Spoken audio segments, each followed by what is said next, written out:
Hey y'all, welcome back to my channel and a happy new year. You know what? I was not planning to do this video, but I thought I should do it because right now in South Africa, the kids are getting their matric results.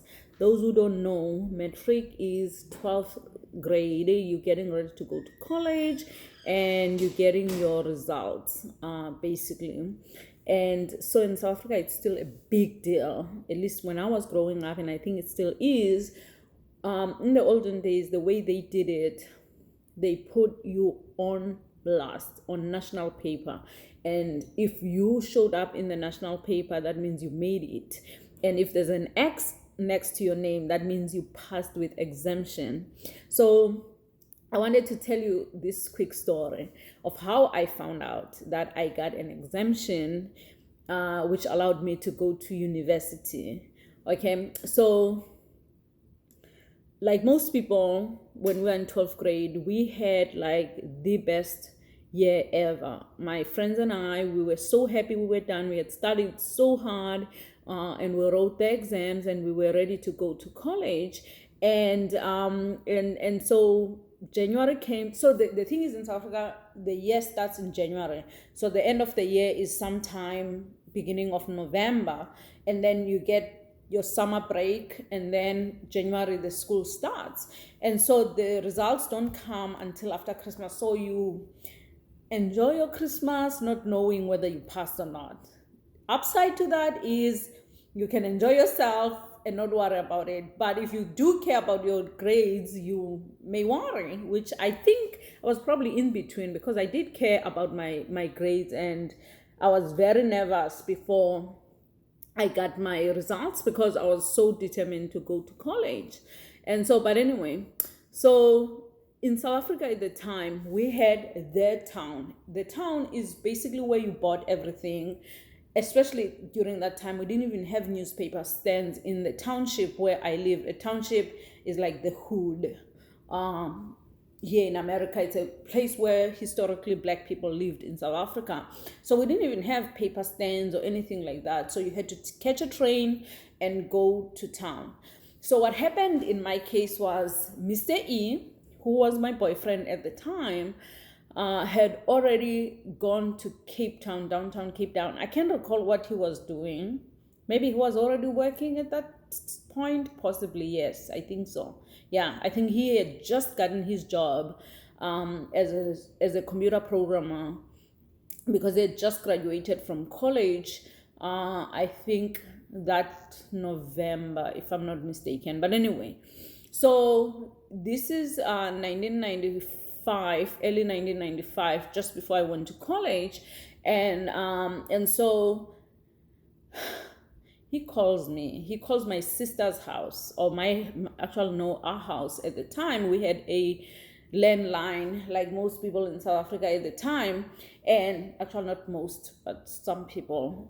We had a landline, and so he calls, and my sister quickly shouts and says, come, he's calling, and this is when, like, even paying for a phone was a little expensive. So he says, come, he's on the phone. So I rush and run to my, so we had, like, my sister had a house in the same street as us, and he called at my sister's house. So I went and I got the phone, and he said to me, I have some bad news.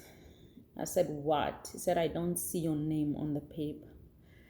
Oh my God.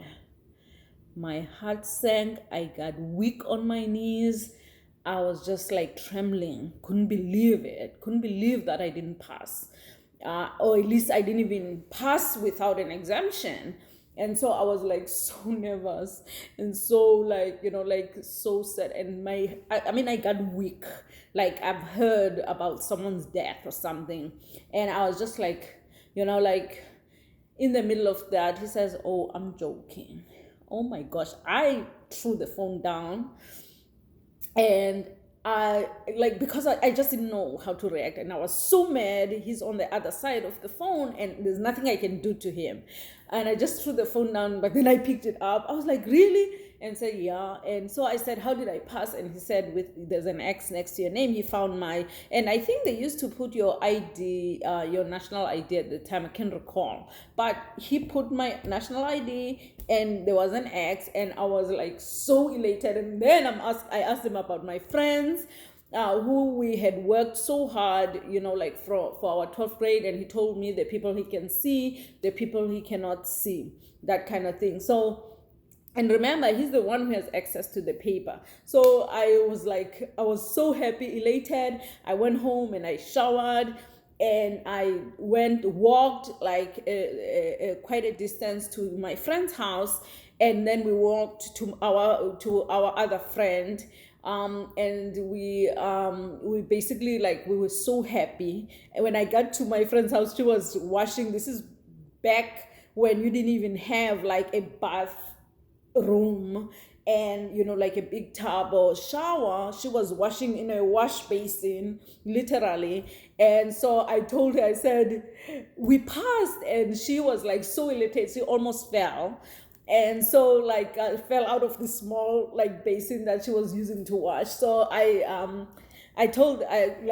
basically said, we need to catch a taxi right now, go to town and see it for ourselves. So we got on the taxi, we went to Mitchell's Plain, which is another town near where I grew up, which is Kailicha. And so we took a taxi and we got there, we bought the paper, and I can't remember, I don't even recall when I lost that paper, but I kept it for a while. And I guess maybe I lost it once I got over the fact that I had passed. But in South Africa, it's a big deal. They have competitions as to what's, like which provinces are doing well, which I actually like it, because any upward competition that allows us to bring our best selves is always good competition. And so and that's how I ended up at University of Cape Town, because I don't think you necessarily had to get an exemption, but you had to do well enough. And even then, it wasn't like I passed with distinctions or anything like that. It's just that I happened to do well enough that I got an exemption. And so I went to University of Cape Town, and I went to school there with intentions of studying law, and I did my degree in 3 years. Most people do their degrees in 4 years, by the way. And I was a mom, but I did my degree in 3 years, and not because I was passing all my subjects in time, but because if there was summer school and I needed to catch up so that I can stay on track, that's what I did. And I absolutely did it. And I finished in 3 years. 1997, I was done with my degree. And then 1998, I started postgrad in marketing. But then Eldon, who we had just gotten married, I think a year before, in 1997, we had just gotten married, and so he got a job here in America, and we moved. So I had no experience really when I moved to America, and I didn't know what to do with my history degree, and that's how I ended up going back to school and studying computer science, because that's what was in demand at the time. The transition was not easy, or transition. Yeah, it was not easy moving, like from Bachelor of Arts with a history major, which was mostly about reading and writing, into coding, which requires logic and math, like having a little bit of mathematical skills. And so that in itself was a huge thing for me. But again, my belief in myself is that if I do put my mind on something, I can do it. It's just that I'm one of those people. I know that if I'm not doing well in something, it's because I'm not putting in enough effort.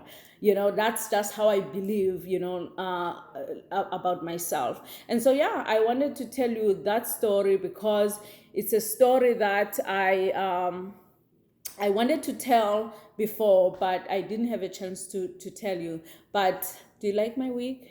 This week, I might tell the story one day if everything goes well today, okay? I might tell that story one day why I had to wear this wig on this day, okay, in 2020. Anyway, hope you guys have a wonderful time.